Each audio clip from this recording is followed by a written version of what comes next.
ଚାରିଆଡ଼େ ଯାଉଥିଲେ ସେଇ ଓଡ଼ିଆ ମାନେ ଆସି କଲିକତା ଅଛନ୍ତି। ଏବେ କିନ୍ତୁ ବଙ୍ଗାଳୀ ମାନେ ଭ୍ରମଣ ପ୍ରିୟ ଜାତି, ଆମର ଓଡ଼ିଆ ଯାଉଛନ୍ତି, ଦାଦନ ଘଟି ଯାଉଛନ୍ତି ଏବଂ ଆଉ ଯଦି କେହି ଯାଉଛନ୍ତି ସାର୍କ ଯାଇ ଆମେରିକାରେ ରହୁଛନ୍ତି। ତେଣୁ ଆମେ କୋଉ ବର୍ଗର ଲୋକଙ୍କ କଥା କହିବା? ମାଇଗ୍ରେସନ ମାନେ ଗୋଟେ ସୌଭାଗ୍ୟବନ୍ତ ମାଇଗ୍ରେଟର ଲୋକମାନେ କି ଦୁର୍ଭାଗ୍ୟବନ୍ତ ମାଇଗ୍ରେଟର ମାନେ, ସେଇ କଥାଟାକୁ ଆମକୁ ବିଚାର କରିବାକୁ ପଡିବ। ଇଏ ହଉଛି ଅତି ଗୋଟେ ବାସ୍ତବ କଥା। ୟା ଉପରେ ସେ ସାହିତ୍ୟ ଉପରେ ଅନେକ କୁହାଯାଇ ପାରିବ, କିନ୍ତୁ ଏ ଯୋଉ ଆପଣ ମାନଙ୍କ ଯୋଉ ଅର୍ଥନୀତିର ଯୋଉ ଅଙ୍କ କଷା ତାରି ଭିତରେ ଆମର ବୁଦ୍ଧି ନାହିଁ। ଆଉ ହେଲା ମଧୁରା ମଙ୍ଗଳ, ଗୋପୀ ଭାଷା, ତାପରେ ଉପେନ୍ଦ୍ର ଭଞ୍ଜ ସାହିତ୍ୟ, ଏଗୁଡାକ ମୁଁ ପଢିବା ଲୋକ, ତା ଭିତରେ କୁଆଡେ ଯିବା। କିନ୍ତୁ ଏତିକି କଥା ମୁଁ କହିବି ଯେ ଆମର ଗୋଟେ ଲୋકોକ୍ତି ଅଛି, ସେ ଲୋକୋକ୍ତି ଭିତରେ ମୁଁ ଭାବୁଛି ଯେ ବିଶ୍ୱର ସବୁ ଅର୍ଥନୀତିର ଅଙ୍କ କଷା ଫେଲ ମାରିଯିବ। ସେ ହେଲା ପାନିର ପୁଡା ଜୁଏର ସିଝା, ଜିର୍ଜା ଖାଇ ମନକେ ବୁଝା, କମେଇ ରଜା କମେଇ ପରଜା, କମେଇ ଥିଲେ ଖା ପରଜା, କମେଇ ନ ହେଲା ପରଘର ଯା।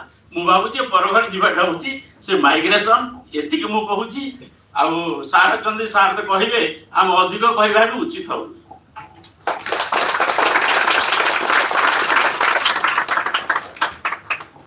धन्यवाद doctor Durgovind BC. Now it is my turn.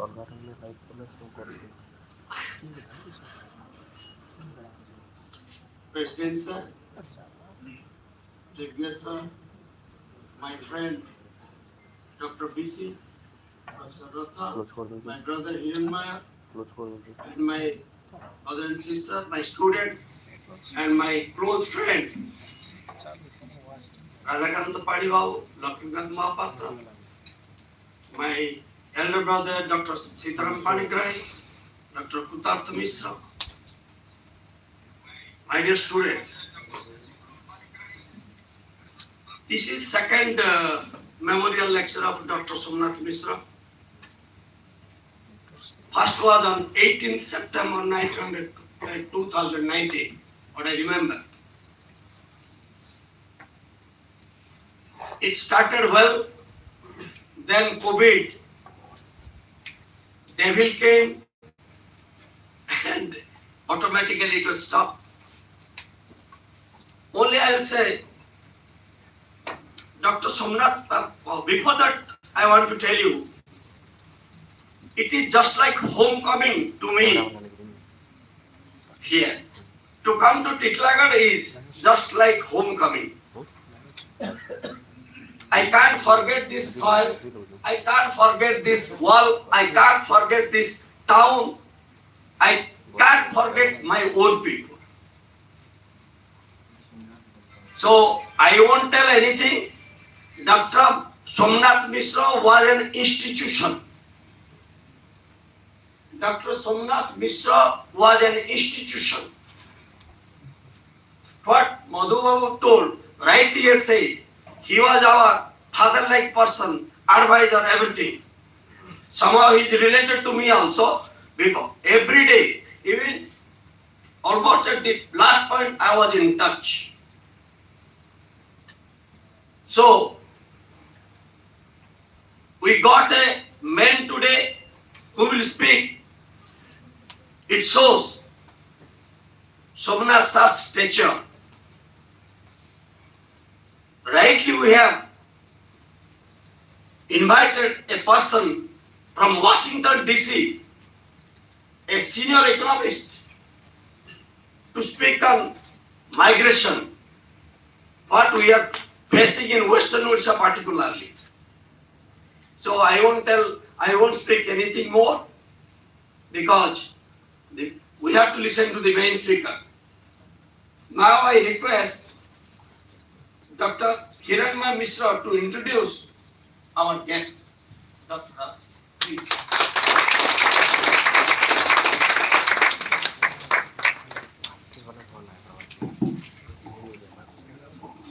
Hello. It's indeed a great pleasure to introduce my friend Dr. Dilip Patta. And of course, Arto. So, yeah. And it's actually something. I mean, there are I see so many known faces. My elder brothers, Uttar Pradesh, Panigrahi sir, Sudanshu sir, Samasta sir, Amanjana, DC sir, Madhu sir ଅଛନ୍ତି। ବହୁତ ଖୁସି ଲାଗୁଛି। ଆଉ ଗୋଟେ କଥା ମୁଁ କହିବାକୁ ଚାହୁଁଛି today is somewhat special. Actually, when we are thinking of dates, it turns out that today is his birthday. March 6th is his birthday. And what he makes birthday. And it's really a pleasure that so many people came from Balangir, from Burla, from other places. And particularly Delhi and after it last, I mean, it's a surprise, a pleasant surprise to us. So let me just, I mean, when I'm speaking here, memory is going back, and let's go about 40 years back, 43 actually, 43 years back. And I had just written, Dilip and me had just written the, not last two, it is called ISC at that time, Intermediate Science exam. And as usual, I am the everyday vegetable I buy from the family. So, ଶନିବାର ହାଟ ହେଇଥାଏ ମୁଁ ଫେରୁଛି ଘରକୁ ଘରେ ଦେଖିଲା ବେଳକୁ ଦିଲ୍ଲୀପ ଆସିଛ ନନା ପଚାରିଲେ ତାଙ୍କୁ କେମିତି କରିଛ ପରୀକ୍ଷା ନାଇଁ ସାର୍ ପରୀକ୍ଷା ଠିକ ହେଇଛି ଯେ କେମିଷ୍ଟ୍ରି ପ୍ରାକ୍ଟିକାଲଟା ଟିକେ ଭଲ ନାହିଁ ନା ଫେଲ୍ କଲା ହେଇପାରେ and 4 weeks later results were out and he was one of the top rankers. I mean, Dilip was, we met in GM college, hostel mates, roommates, and Aniruddha is here, he was also our batchmate, it was very nice. And I remember Dilip had a very not fascination, he was very good in literature. So after ISC, he decided to do arts and went to Reeman College with economics honors and mathematics pass. And there was no looking back. Actually, after that incident when he got a doctorate in the university, my father told me, look, I mean, this boy from Sinekala, your friend, I can see a bright future for him. He will sign someday. And he did sign and went to JNU, did his master's. And then at ISI Delhi, he did his PhD. And after that, he went to, he was already an established thing during his PhD. He was a visiting lecturer in ISI itself, and then he went to the best. Was there as a faculty. I went to the institute. We are as a postdoctoral fellow. By that time I reached, he had already left for US. And in US, I think he did a lot of work because he produced the first global tally of remittances for migrants, and he is a scholar of migration, and he's really the world expert on migration economy. Yeah. So he apart from his job in World Bank, he was a member of the World Economic Forum Global Council on Migration during 2009 to 2016. And then 2015-16, he was a senior visiting fellow at South Asia Institute at Harvard and Harvard University. 2011 to 13, he was a visiting professor of economics in University of Sussex. And before that, I think he was for some time in Singapore as a a regional economist. He was also an economist at the policy group in Delhi. Then in 2012, he founded, you'll probably know a little bit about it, the NOMAD, a global knowledge hub on migration and development. And in 2010, he co-founded Migrating Out of Poverty Research Consortium, which is headquartered at Sussex University. And he's involved in many governments throughout, who are policymakers throughout the world, Africa, South America, South Asian countries. And he's just too good. I mean, I know the best way to describe him is he's a compassionate human being. I mean, that's what I would like to describe him and remember him. And he gives very good lectures. And let me come back to something personal again. Some 10 years back, my parents were in Ahmedabad. And so one day we were planning to visit to Odisha. We were getting ready to come to the airport, and then I got a message that Dilip has given this talk, and I told my father, look, here is Dilip's talk, YouTube talk. It's a TED talk. It's called TED is Technology Entertainment Design. It's very good people are only, very selected people only speak on it. And he gave this TED talk, so it's a 10-15 minutes talk, and so I gave my iPad to my father and he listened. Very with rapt attention. I was getting delayed to catch the taxi is to come, waiting for it. Sir? And at the end, he gave it to me. And all that I see was tears were rolling down my cheeks. So I asked, why are you so emotional? He said, no, I mean, I am not sad. These are tears of pride that my work from our place about these policies, which are so much inherent in our area. Migration time was very.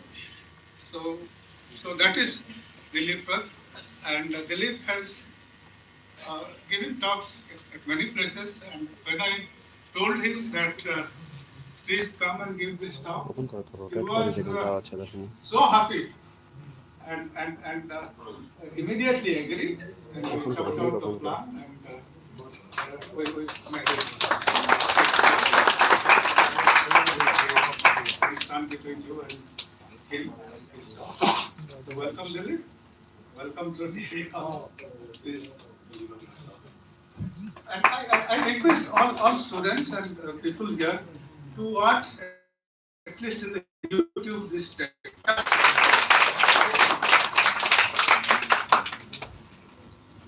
I request Dr. Dilip Rath to deliver his talk.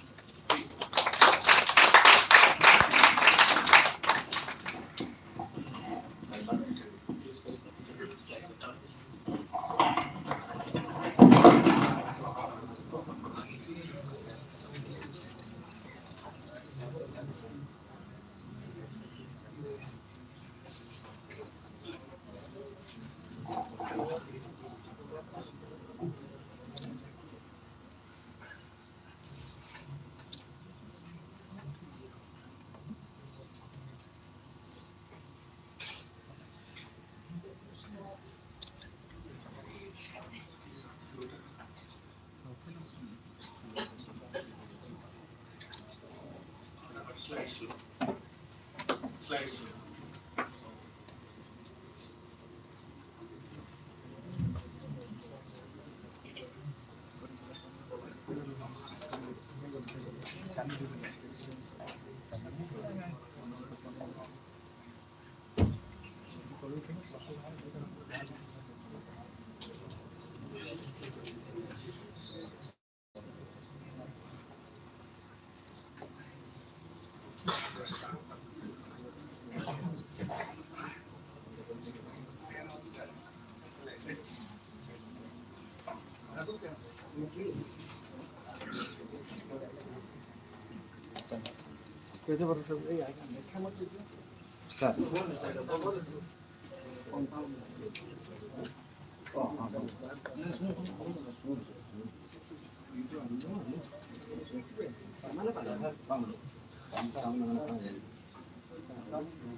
First business area, sir.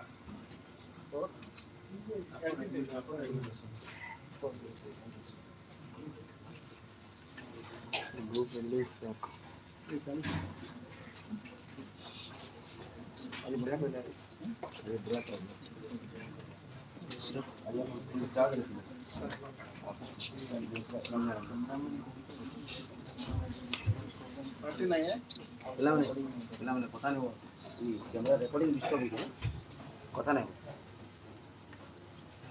First of all, I remember Dr. Somnath Mishra, my Mosa.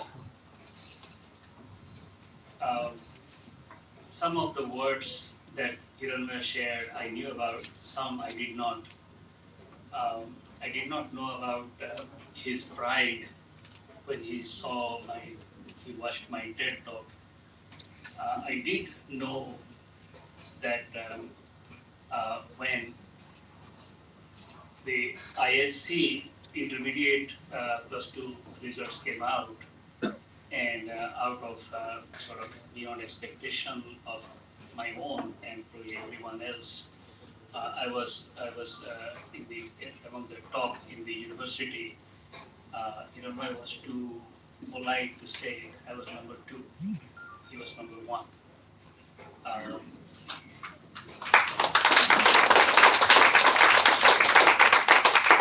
And then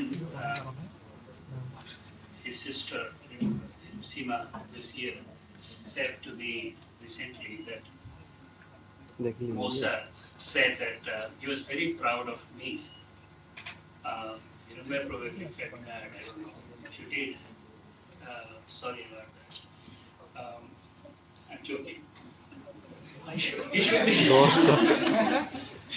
So now that word did reach me, and it reached me in a way that it always did in the past, because those were the days before phones and cell phones and phones in our part of the country, of the world. Sivekla did not have electricity for a while, and they did not have a telephone. So the way he sent a message to me was actually through the bus. Some school teachers were going home, and that's how I got the message. But the importance of that message cannot be ignored, because it was a hit or miss for me, and I dwell on that particular anecdote because that, in a way, was the launch of a big, long, and tough career path. It all seems fine when you think like from here to here to here to here to here, but every step, it is like pushing a big stone upward and upward and upward, and it comes at a huge cost. And that's the story of migration that I will talk about.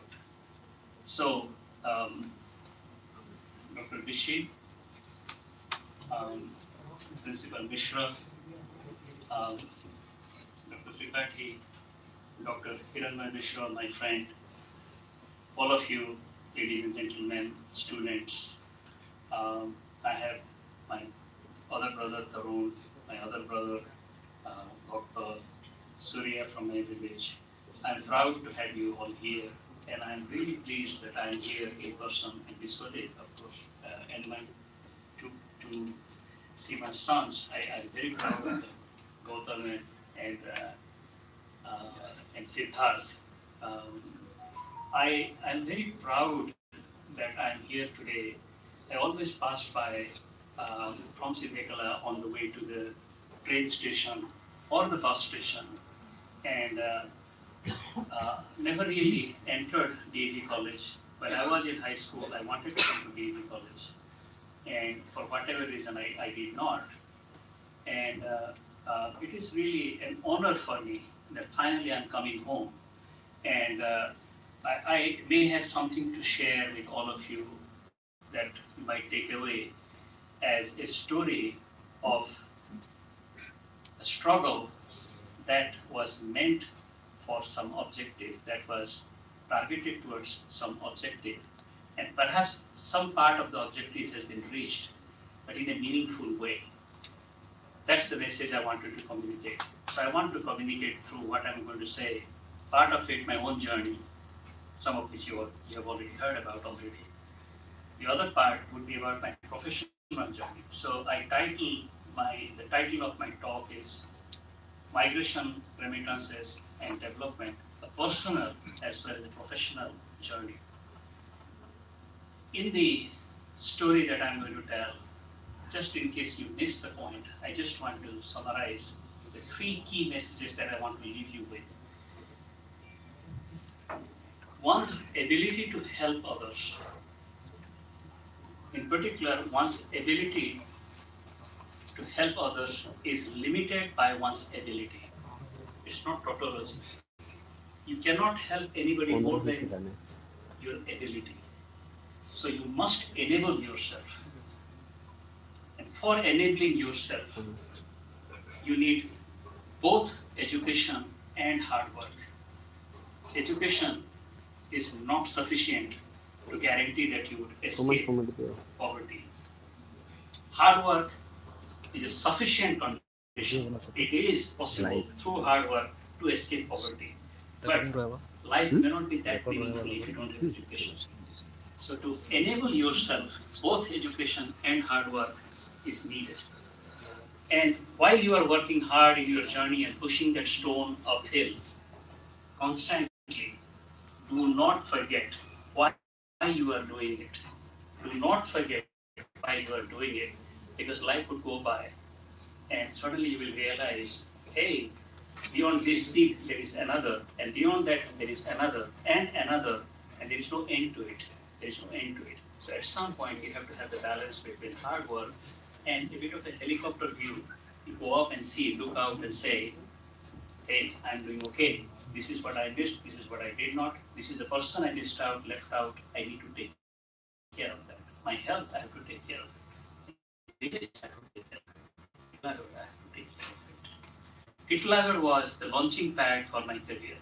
It's a global career. I work in the World Bank in Washington, D.C. Every official trip is an international trip. My father, when he was working in the revenue office, when he went, he took a bicycle and he went to the nearby villages.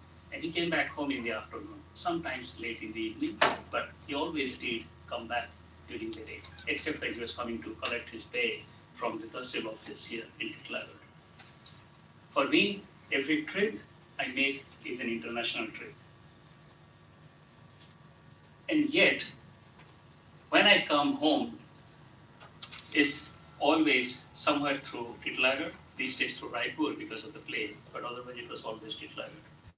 So my life was about, I come from Washington DC, it's about roughly 36 hours. My brother just came from the US and it's about 36 hours. So Kitlagar was a launching pad for me, and I feel deeply about this place. So thank you very much again for giving me the opportunity. So I went from Sindekala to GM College, from GM to Redenshah College, Redenshah to JNU, from there to ISI, from then to Policy Group, and NDTV from Roy. He was starting NDTV and I worked with him. He was my direct boss and I actually did some programs for him at that time. And then from there I went to IIM Ahmedabad, where I taught economics. And from there I went to the US on a postdoctoral fellowship. And then I worked in Singapore, went back to the US. When I went back to the US, it was 1998. I was in Singapore, that was just after the Asian financial crisis. And I was at a particular turning point in my life where my wife and I were expecting our first child. And the question was, where do we want our child to be born? Singapore India, Venezuela, where my wife is from, or Washington DC, or maybe Paris, maybe Moscow, maybe Brussels, maybe New York, Hong Kong. I actually went to all these places. I went to London, Hong Kong, Paris, New York, Sydney. These are the places where I actually lived with friends and looked at how they lived their life for a couple of days, the commute, their life, in deciding where I want to have my child and give the citizenship. Um, and then chose Washington, D.C. Partly because Washington, D.C. had World Bank where I had worked before. And the World Bank's mission is my mission as well. Different levels. That's an institution. I am a nobody. But I have always felt I wanted to escape poverty. And I want to help others escape poverty. I want to help myself and others escape the cycle of poverty. That's what I wanted to do. And World Bank's mission is a world free of poverty. An organization of that kind, boldly written on its everywhere and on its face, on its facade, a world without poverty. You cannot have a better dream than that, right? In an institutional setup. It's not like let's do well, let's make more money. No, it is about a world free of poverty. I really felt good about that mission. And in my own small ways, I have tried to contribute to that. And in doing that, an early realization for me was that I had worked by that time in the Planning Commission of India. In fact, my PhD thesis was sponsored by the Planning Commission of India. Now it is called Niti Aayog. And the person who actually first heard with my PhD thesis main conclusions was Manmohan Singh himself, who was at that time the vice, his vice DC kind of thing. I mean, he's deputy chairman. He was a deputy chairman of the Planning Commission of India because the chairman is always the prime minister. So the work I was doing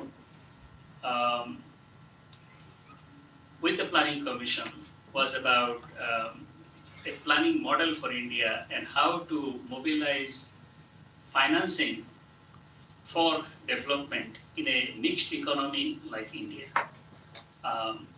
From there, I went to work in the World Bank on especially China. I did a lot of work on China. And that work was again about state enterprise reforms. Remember, China was at that time just coming out from being a socialistic economy to a market economy. They were transitioning experimentally. And my work was to look at state enterprise reforms. And from there, I went to Singapore to work in an investment bank and brokerage house where I was literally the economist for 13 countries, advising pension funds and big institutional investors on which stock to buy. Should you buy a stock in India or in Thailand or in Hong Kong or in Korea or in Bangladesh or in Pakistan or China? And within that, which sector to buy? Should it be a banking stock or should it be a tobacco stock? Right, it's tobacco, that's the sunset. Maybe technology is sunrise industry, right? So that kind of thing I was doing, pure money, right? And from there, I'm back in Washington, and that's where I had to make a choice. Do I want to then stay on a career path where one can make money and more money and more money? Or should I work on a topic which probably the whole world has ignored in various ways? And I have an impact. So there was the year 2003. I was monitoring for the World Bank resource flows to developing countries. So a particular country, poor country, how it is receiving money from different parts of the world in the form of official aid or in the form of investment from multinational companies or in the form of money coming in to banking sector or stock markets and bond markets. And in that context, I looked at remittance flows. Why did I look at remittance flows? Partly because remittances have been an intimate story for me. As a student in GM College, Ravenshaw College, part of JNU, I did receive money from my father. A check, no, there was no checks. There was no bank, no checks. It was a money order. The money order form, and then in his handwriting, there'll be a little message, here is some money for you. The money would be always a little less than what I was expecting, because, of course, you always expect more, right, from the father. And the father, of course, didn't have enough money. So, in fact, he sent whatever it was, and we managed. The initial story was about receiving money, and then there was this point where I had to work because there was need back home to send money. So I was a student. I couldn't go abroad. I wanted to go abroad. I didn't want to join the civil services. Partly because I was afraid that if I do civil services, I wouldn't be able to leverage my abilities, my connections, my knowledge for better things, bigger things. I would be limited by the setup, the traditional setup. You are part of the bureaucracy, you have to work within bureaucracy, you have to work within a hierarchy and within the political system. To escape that and have a bigger impact, I wanted to not do bureaucracy in India, but in a way I became a civil servant internationally. We are part of the UN system, United Nations system, World Bank, IMF, International Monetary Fund, and there are about 50 odd UN organizations. I thought that would be a better way. The pay is a little better, I would be far away, and I would have a global influence. So that's how I came to remittances internationally, looking at my own experience of how by sending money home and by working hard and in a fair manner, without taking any bribes, without doing any criminal activities, I had a decent life, and I was still able to send money home to help my father, my sister, my brother, and their education, and to the broader extended family as well as the broader society a little bit, my own business society. So I formalized that experience by writing about remittances. Remittances as a resource flow. And to my shock and disbelief, my own shock and disbelief, what I found was that the tally of remittances that year, the year 2002, 2003, that's when I published my work first time. So it's been 20 years now. Remittances added up to about, at that time, $80 billion. Remittances flowing to developing countries. Official aid from all the organizations added up to just about $56 billion.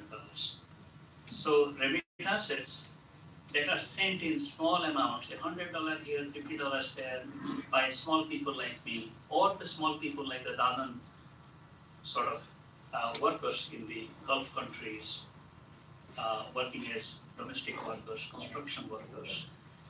These are the small amounts of money that goes to developing countries, but the small amount of money is sent by millions of people. That added up to about 1.5 times the size of all development aid going to countries, including from my own organization, my work of those interested in development financing, interested in development, interested in eliminating poverty around the world. That, plus the fact, again drawing on my own personal experience, when I send money, I tell my father or my brother, this money is for this purpose, not for something else, and I'm monitoring it. And then I get a feedback from them, but I need money for building that feature in the house, or building a new room, or because the roof is falling, I need money for that, or for the surgery of somebody, or sending the child to school. or there is a funeral, or there is a surgery for somebody who is going to go to Vellore, right? Very targeted needs, and when I send money, it is targeted, and it is monitored by myself. So that influence, impact of remittances has to be better than money that is going from, let's say, one government to another government. From that government, central government, it goes to state government, from there to something else, from to something else. You know, just sending money through official aid takes sometimes 14 months to 2 years just to process a particular uh, transaction. And beyond that, agencies are involved as opposed to individuals. So remittances are way better targeted to the needs of people. And finally, if there is really a crisis in a country or in a house, so imagine a flood or earthquake or financial crisis or a death in the family, you know that more money would be coming in. That you cannot say about foreign direct investment or stock market flows or even official aid. If there's an earthquake, there is nobody to receive the money. And the taxpayers in the donor countries need receipts. They need to know how the money is being used. So there is an earthquake, there is no such thing as money will flow in. Remittances act as an insurance, and real-time insurance without anybody else checking whether the insurance claim is verified or not. These are the three reasons why remittances are so important. And of course, then the next important part is migration dimensions.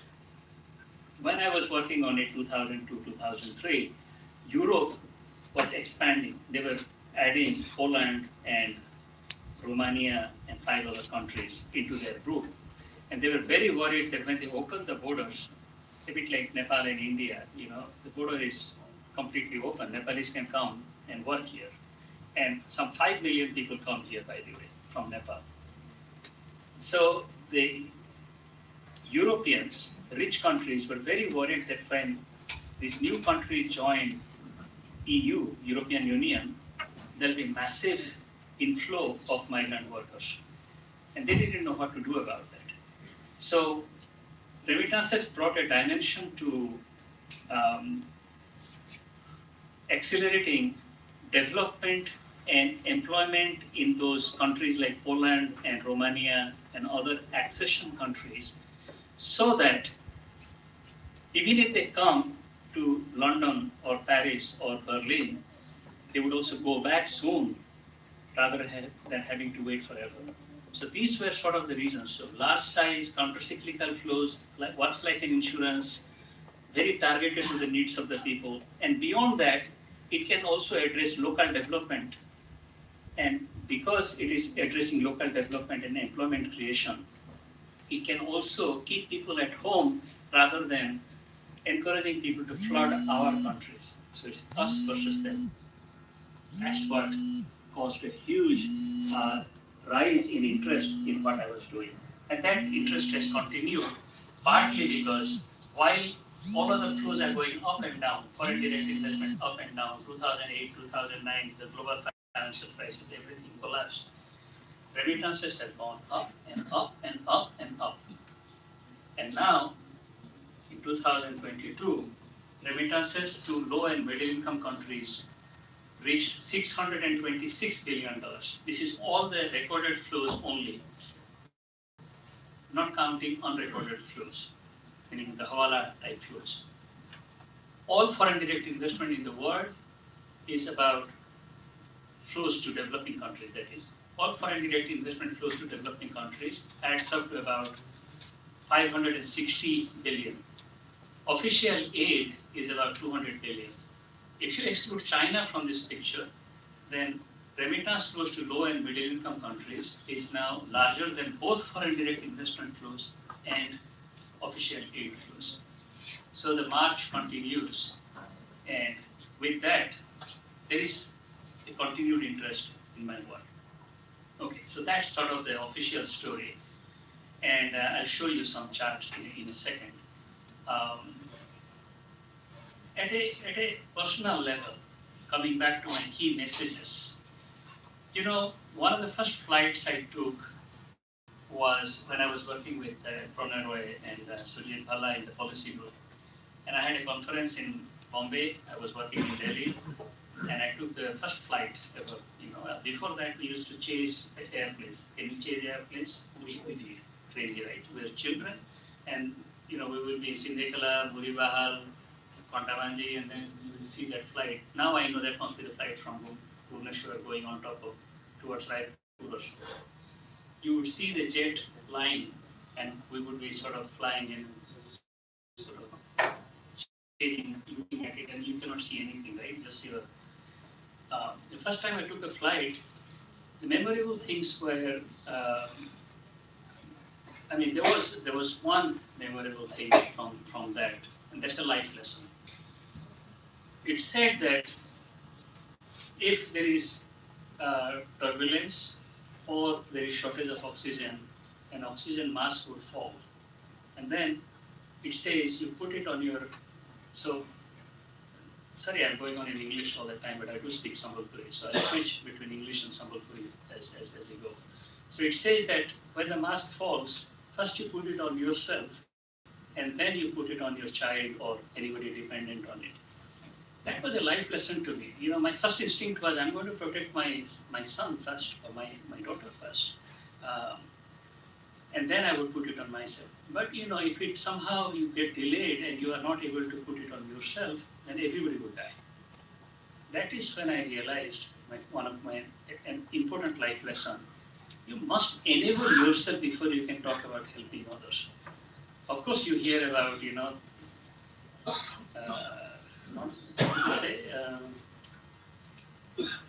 विश्ववासी चली जान पिछले.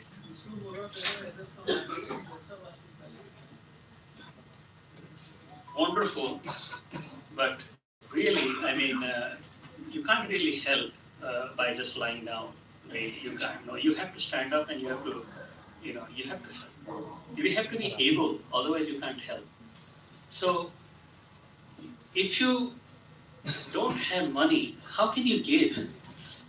It's not possible. How? So that was a very important life lesson to me. And again, you want to do that the right way without doing any corruption. So sometimes you have to leave the place to enable yourself. There is a theorem in mathematics that is very simple. If there is a set and you are finding an optimum point, whatever point you pick, let's say you pick the highest point. Now you enlarge the set. Then you know that the largest set will always have a better optimum point, or at least as good as the previous one, right? So that's the story of migration. That's the story of migration. If your geographic area, your village, your town, your subdivision, your district, state, country does not provide something, but if you are able to expand your choice to something beyond that, that choice is quite likely to be as good or better, purely economically speaking. Right? Again, I'm talking about certain criteria here, from an economic criteria or more objective criteria, not emotional. The choice set being bigger, larger, means that the outcome of your move or going beyond your geographical limits can actually get you a better outcome. It can enable you, it can improve your ability. Then you can help more. So that is, I think, sort of the main, one of the main messages about migration. And in that context, I realized a bit late in life, but in my TED talk, I start with that. While my father really wanted me to do my matriculation, matric pass kala, first class paila, okay, at the time halana biya hegari ame ghar rahuthi kahi au Canada jibu. Part podi jiba dorkar nahi, to primary podi dele ade thik laga ochu, tu kahi kari odhiga kahi kari. So se kohile tama postmaster ହେଇଗଲା ଠିକ ହେଲା college କାହିଁକି ଯିବୁ national scholarship ପାଇଥିଲି ବୋଲିକରି master ମାନେ ସବୁ କହିଲେ ଅନ୍ୟମାନେ ସବୁ କହିଲେ ବାବୁ ପଢୁଛେ ପଇସା ପତ୍ର ମିଳୁଛେ ତମକୁ ଟିକେ ବି ପଇସା ଦେବାକେ ପଡେ ବେଶୀ ପଇସା ଦେବାକେ ନେଇ ପଡେ ମାନେ ପଢ ହେତାକେ ଛାଡ ହେତାକେ ବସେଇ ଦେବ ଘରେ बेले पढ़ाबो बेले पोस्टमास्टर छड़ा गोटे काना हबा वीडियो हबा कि काना हबा सो एटा स्कॉलरशिप का बहुत सहायता करथिला I must say scholarship is it's not so much the money but you see it was like make or break decision पापा को decision scholarship नहीं थिले मते से मुई बोधे परसुएट नहीं करी पाथि थे जे इना वापस रिटायर कर दियथले से साम चाकरी भी करले रिटायर कर दियथले वाले हमने कैश नहीं थे खावा पीवा के थिला but he needed my help so the time रे चलतु कुइलो थिले वाले हटा भी काम दिता नहीं आउ 10 वर्ष बाबू पढ़वा आउ हटा ना वैसा नहीं थे हे टाइम रे मोर निजर सडनली मैं रियलाइज करली जे मोर माँ कहूला सब बेले हे टाइम के मोर माँ से बेले सब बेले कहूला जे मोर माँ पढ़ी नहीं जान नेपाल से इलिटरेट थिला तार स्टोरी होचे तार पांचटा छोटा भाई भौणी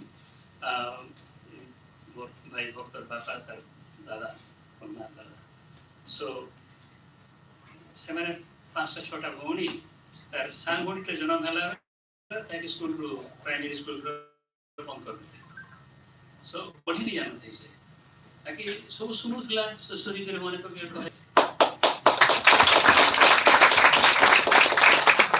एक कथाटा राजा राज्य अच्छे राज्य भितरे ए सेट भितरे राजा सपन बड़ ताकि गढ़ी रहो तापरे तार राजा नु हरि महाराजा बाहर महाराजा नु हरि महाराजा बाहर सम्राट बाहर सम्राट बड़ की भविष्य तो उनी बड़ दोलो सान बड़ को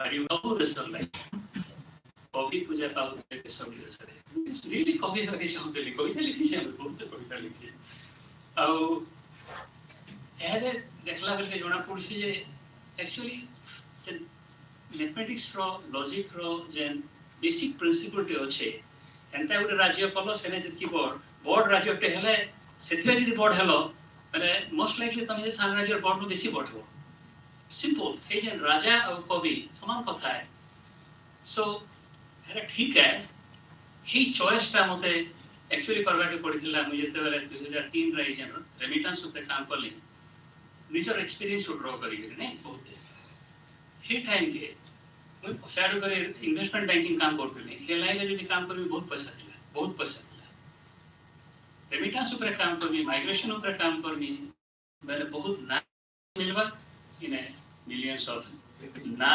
मिलबा ताकि ना न्यूज़पेपर रे हल्ला कि आर्टिकल देखिए लिखि देले इधर खावा के नहीं मिले कविता लिखि देबो कविता सुंदर लागबा के पैसा नहीं हो आजकल व्हाट्सएप कंट्रीब्यूशन सब सो कवि हेले गरीब हेबार चांस बहुत है हमें पुअर पोएट गरीब कवि हेबार चांस नहीं चाहिए काय करी मुझ प्रथम माने सब बेले मैं चाहतली जे मैं गरीब नहीं रहे मैं पुअर पोएट नहीं है गरीब कवि नहीं है मैं रिच कवि है नहीं रिच कवि होगा लगे कविता ही गली के रिच नहीं है बता सो देखमा के करे वाले चीज बोले वाला भले खेती लगी